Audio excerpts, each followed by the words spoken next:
আসসালামু আলাইকুম, কেমন আছেন সবাই? আমার আজকের রেসিপি চিনি দিয়ে নারকেলের নাড়ু।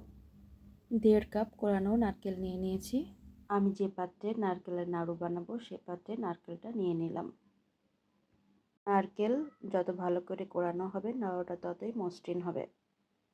এবার 1 থেকে 2 মিনিট নারকেলগুলো খুব ভালো করে মথে নিব। যদি এভাবে নারকেল মেখে নেওয়া হয় তাহলে নাড়ুতে খুব সুন্দর পাক এসে যায়, আর পাক আসতে সময় লাগে না।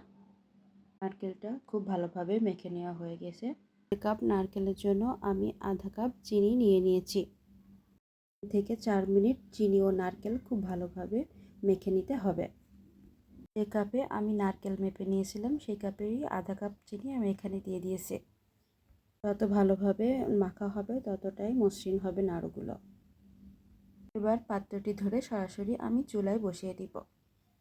গ্যাসের আঁচটা মিডিয়াম রেখে ক্রমাগত নাড়তে থাকব।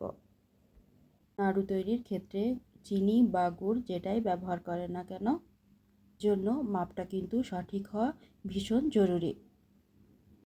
যদি গুড় বা চিনি কম হয় তাহলে নাড়ুতে পাক আসবে না, আর যদি বেশি হয়ে যায় তাহলে নাড়ুটা খেতে ভালো লাগবে না। যদি চিনির মাপটা সঠিক হয় তাহলে নাড়ুর পাক খুব তাড়াতাড়ি এসে যায়। নারকেলটা এভাবে চেপে চেপে নাড়লে সহজেই পাক চলে আসে। যখন নাড়ুতে পাক আসবে তখন নারকেলগুলো প্যান থেকে ছেড়ে ছেড়ে আসবে, এক জায়গায় দলা পেকে যাবে। শেষ পর্যায়ে এসে চুলার আঁচটা লো ফ্লেমে রাখতে হবে, না হলে হ্যান্ডেল করা যাবে না। এবার আমি এর মধ্যে হাফ চা চামচ ছোটো এলাচের গুঁড়া দিয়ে দিলাম। যখন এলাচের গুঁড়া দিয়েছিলাম তখন ভিডিওটা স্কিপ হয়ে গেছে। এলাচের গুঁড়াটা খুব ভালোভাবে মিশিয়ে দিতে হবে।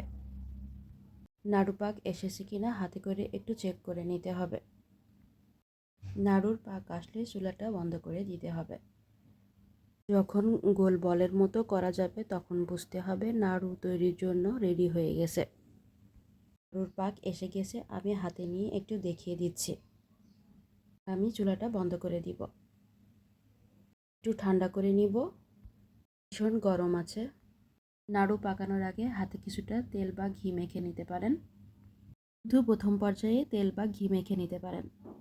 এমনিতেই নারকেল থেকে তেল বের হবে, তাই শুধু প্রথম পর্যায়ে তেল মেখে নিলেই হবে। তবে নাড়ু পাকাতে কিন্তু মোটামুটি গরম অবস্থায় মিশ্রণটি ব্যবহার করতে হবে। এটাতে ফ্যানের বাতাস বা এমনিতে বাতাস লাগে তাহলে তাড়াতাড়ি শুকিয়ে যাবে, তাই যত তাড়াতাড়ি সম্ভব নাড়ু পাকাতে হবে। একজন মিলে যদি নাড়ু পাকানো হয় তাহলে আরও সুবিধা হয়। প্রথমে হাতের মুঠোয় একটু চেপে পরে গোল গোল বল বানিয়ে নাড়ুটা এভাবে তৈরি করেছি। এবার বলি সংরক্ষণের কথা। বাইরে রাখলে এয়ারটাইট কন্টেনারে 1 সপ্তাহ পর্যন্ত ভালো থাকে, আর ফ্রিজের নর্মাল চেম্বারে রাখলে 1 মাস পর্যন্ত ভালো থাকে। তবে 1 মাস রাখা লাগবে না, তার আগেই শেষ হয়ে যাবে। আমি মোটামুটি এই সাইজের নাড়ু পাকিয়ে নিয়েছি, আপনি আপনার পছন্দ মতো সাইজ বানাতে পারেন। নারকেল মিহি করে কুড়ানো হলে নাড়ুটা মসৃণ হবে, আটা লাগবে না। ভালো থাকবেন, আল্লাহ হাফেজ।